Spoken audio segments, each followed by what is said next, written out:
आज मैं आपके साथ प्रार्थना की शक्ति के विषय में बात करना चाहता हूं और यह संदेश बहुत ही महत्वपूर्ण है क्योंकि इसी स्थान पर मैंने प्रार्थना की शक्ति को अनुभव किया था। आप देखें, जब मैं नया विश्वासी था तो मैं इसी स्थान पर आता था और इसी वृक्ष के पास और इसी झील के पास आकर मैं अपने कुछ साथियों के साथ में आकर इसी स्थान पर और इसी झील के किनारे प्रार्थना किया करता था। और इसी स्थान पर मैंने राष्ट्रों में जाने के सपने लेने आरंभ किए थे और जब मैं जहां पर अपने मित्रों के साथ प्रार्थना किया करता था और अब मैं 80 देशों में जा चुका हूं। आप जानते हैं, परमेश्वर चाहता था कि मैं इस बात को अपने जीवन में जानूं और पौलुस जो है वह इफिसियों की पत्री को लिखते हुए उसके 3 अध्याय में कहता है कि मैं प्रार्थना करता हूं कि तुम उसके प्रेम को समझ सको और तुम परमेश्वर को जान सको और जान सको कि परमेश्वर तुम्हारे मांगने से, सोचने से और बोलने से कहीं अधिक कर सकता है।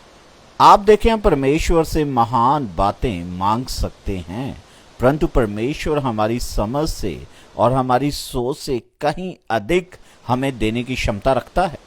आप देखें, जब मैं 55 वर्ष पहले इस स्थान पर आया तो मैंने प्रार्थना की कि परमेश्वर मुझे अवसर दे कि मैं सुसमाचार को देशों में ले जा सकूं। और यह एक बहुत बड़ा सपना था और यह मेरी सोच से, मेरे योग्यता से कहीं बढ़कर था। और मेरे पास तो कोई पैसा नहीं था और मेरे पास देने के लिए कुछ भी नहीं था। मैं तो एक जवान व्यक्ति था, परंतु परमेश्वर ने बहुत बड़ा काम किया और आज 55 वर्ष के पश्चात मैं यहाँ पर हूँ और परमेश्वर ने मेरी कल्पना से, मेरी सोच से, मेरे मांगने से कहीं अधिक किया है।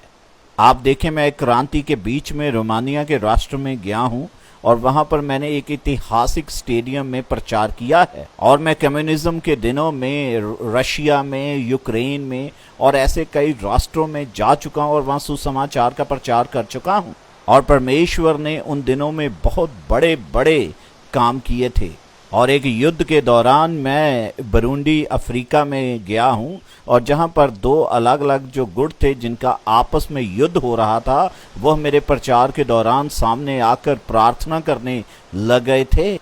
परमेश्वर ने मेरे मांगने से, मेरे सोचने से और मेरे मांगने की क्षमता से कहीं अधिक किया है। उसने बड़े बड़े काम किए हैं और चर्च आज आपको और मुझे परमेश्वर के मुख को ढूंढने की आवश्यकता है। हमें परमेश्वर को ढूंढने की आवश्यकता है कि वह इस पीढ़ी में बड़ी जागृति लेकर आए। और आइए प्रार्थना करें कि परमेश्वर अपनी शक्ति को अपने लोगों में भेजे।